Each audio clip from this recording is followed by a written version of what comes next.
2025년 9월 어느 월요일 오전, 대학생 김지우는 친구의 다급한 전화로 잠에서 깼습니다. 지우야, 지금 당장 SNS 확인해봐. 너 큰일 났어. 손이 떨렸습니다. 친구가 보내온 링크를 클릭한 순간 지우의 세계가 무너졌습니다. 자신의 얼굴이 합성된 음란물이 텔레그램 방에 퍼져 있었습니다. 조회수는 이미 3만을 넘었고 댓글에는 자신의 학교와 학과가 특정되어 있었습니다. 이게 나라고. 나는 이런 짓 한 적 없는데. 지우는 그날 아침 딥페이크 성범죄의 1807명 중 한 명이 되었습니다. 2025년 한국에서 딥페이크 피해자의 97.1%가 여성이며 10대 이하가 46.4%를 차지하는 현실 속에서 지우는 평범한 일상을 살다가 순식간에 피해자가 되었습니다. 처음 30분간 지우는 아무것도 할 수 없었습니다. 침대에 앉아 멍하니 화면만 바라봤습니다. 머릿속에는 온갖 생각이 스쳐 지나갔습니다. 내가 뭘 잘못했지? 사진을 SNS에 올린 게 잘못이었나? 이제 학교는 어떻게 다니지? 부모님께는 뭐라고 말하지? 하지만 지우는 1시간 만에 결심했습니다. 숨지 않고 싸우고 생존하기로. 제일 먼저 한 일은 증거 확보였습니다. 떨리는 손으로 유포된 영상의 URL을 메모장에 복사했습니다. 화면을 캡처하고 업로드 시간과 계정 정보를 모두 저장했습니다. 텔레그램 방의 관리자, 아이디와 참여자 수, 모든 댓글을 스크린샷으로 남겼습니다. 1시간 30분 만에 지우는 총 47개의 증거 파일을 확보했습니다. 24시간이 골든타임이라고 했어. 지금 당장 움직여야 해. 오전 10시, 지우는 182번으로 전화를 걸었습니다. 경찰청 사이버수사대 상담원의 목소리는 차분했습니다. 네, 딥페이크 성범죄 신고 맞으시죠? 침착하게 상황을 말씀해주세요. 저희가 도와드리겠습니다.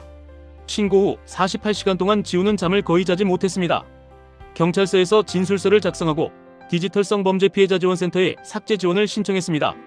센터는 AI 기반 자동 추적 시스템을 가동하여 지우의 딥페이크 영상이 퍼진 모든 플랫폼을 추적하기 시작했습니다. 성인 사이트 7곳, SNS 12곳, 웹하드 3곳에서 발견되었습니다. 순차적으로 삭제 요청을 진행하겠습니다. 지우는 하루에 수십 통의 전화와 문자를 주고받았습니다.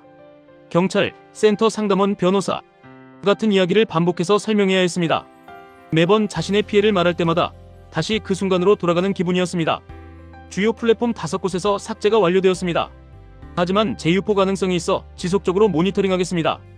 2025년 개정된 법에 따라 딥페이크 영상을 소지하거나 시청한 사람도 3년 이하 징역에 처할 수 있게 되었습니다. 제작자는 7년 이하, 영리 목적이면 3년 이상 유기징역입니다. 지우의 가해자는 아직 특정되지 않았지만 경찰은 IP 추적을 진행 중이었습니다. 법적 대응은 시작에 불과했습니다. 일주일이 지나자 지우는 학교에 갈 수 없었습니다. 복도를 걸을 때마다 모든 사람이 자신을 쳐다보는 것 같았습니다. 실제로는 아무도 몰랐지만 지우의 머릿속에서는 끊임없이 그 영상이 재생되었습니다. 내가 실제로 한 것도 아닌데 왜 나는 죄책감을 느끼지? 한국사이버성폭력대응센터 상담사는 지우에게 설명했습니다. 딥페이크 피해자들은 특별한 트라우마를 겪습니다. 현실과 가상의 경계가 모호해지고 하지도 않은 일에 수치심을 느끼게 됩니다. 이건 당신 잘못이 아니에요. 지우는 주 2회 심리 상담을 시작했습니다. 트라우마 회복에는 3단계가 필요했습니다. 첫째, 가해자 처벌과 영상 삭제를 통해 더 이상의 피해를 막는 것. 둘째, 가짜 영상과 진짜 자신을 구별하고 자존감을 되찾는 것. 셋째, 단절된 일상과 인간관계를 다시 연결하는 것. 2달이 지났을 때 지우는 처음으로 친구들에게 자신의 피해 사실을 털어놓았습니다. 두려웠지만 친구들의 반응은 예상과 달랐습니다. 지우야, 이건 내 잘못이 아니야. 우리가 항상 내 옆에 있을게. 하지만 모든 사람이 지우의 편은 아니었습니다. SNS의 피해 사실을 조심스럽게 언급했을 때 일부 익명 계정들이 악성 댓글을 달기 시작했습니다. 내가 먼저 사진을 올렸잖아. 요즘 여자들은 관심받으려고 거짓말도 서슴지 않네. 2차 피해였습니다. 지우는 즉시 해당 댓글들을 캡처하고 경찰에 추가 신고했습니다. 2025년 전북도의회가 개정한 조례에 따라 2차 피해도 별도의 범죄 유형으로 처벌받을 수 있게 되었습니다. 변호사는 지우에게 조언했습니다. 개인정보 추가 유출을 막기 위해 SNS 비공개 설정을 강화하세요. 그리고 모든 악성 댓글과 협박은 반드시 증거로 남기세요. 지우는 학교 측에도 도움을 요청했습니다. 학생상담센터와 학과 사무실의 상황을 설명하고 불필요한 소문이 퍼지지 않도록 비밀 유지를 요청했습니다. 다행히 학교는 적극적으로 협조했습니다.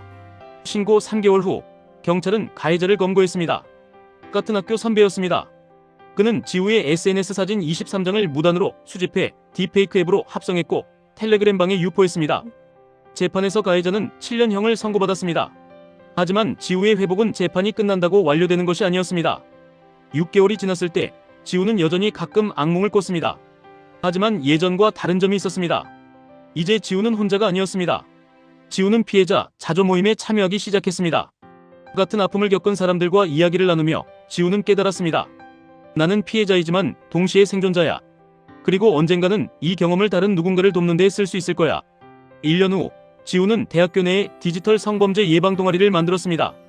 학생들에게 딥페이크의 위험성을 알리고 피해 발생 시 대응 방법을 교육하는 활동을 시작했습니다.